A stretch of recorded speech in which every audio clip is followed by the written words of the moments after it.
This patio wasn't working. It looked fine, but it wasn't using it, and that's usually the point where I know something's off. I would come out here and then just go back inside. And once that started happening, I've learned not to ignore it. Come with me and watch the transition from this to this. So, there was a swing, a rug. Everything was technically there. Well, most everything. But I'd come out here and I just wouldn't stay. It didn't feel finished, and it didn't feel comfortable. It felt like something I had to set up, but not something I actually lived in. And once I started trying to fix it, I realized I wasn't going to tweak this. I was going to have to rebuild it. I didn't start with buying anything. I started by cleaning it. Because where everything's in the way, you can't really see what's wrong. And once it was empty, it was obvious. There was nothing here pulling me in. So with everything cleaned up, I made a detailed plan of the patio space and everything I wanted to put in place, and I went shopping. I didn't go out looking for everything. I went out looking for one thing that could anchor the space, and then I found this chair, and it immediately felt different. Not just something to put out here, but something I could actually sit in and enjoy. With the chair purchased and secured, I moved on to fill my basket with accessories and other small furniture. I carefully combed the aisles of the store for the right pieces that would give just the right atmosphere to the space. Unloading the car at home, I had a joyful anticipation for setting up my new patio. At this point, I'm not trying to get it right, I'm just trying to get it started. Because once things are in the space, you can start to feel what works. And it's never one big change, it's small decisions, one after the other. If you have a patio that you'd like to redo, comment below and tell me about it. And if you're enjoying this video, like and subscribe. It really helps my channel.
These are the parts that don't seem like much, but they're what make the difference.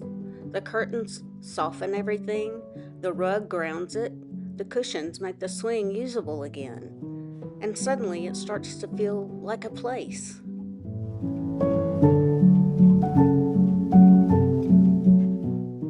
This is where it started, and this is where it ended up.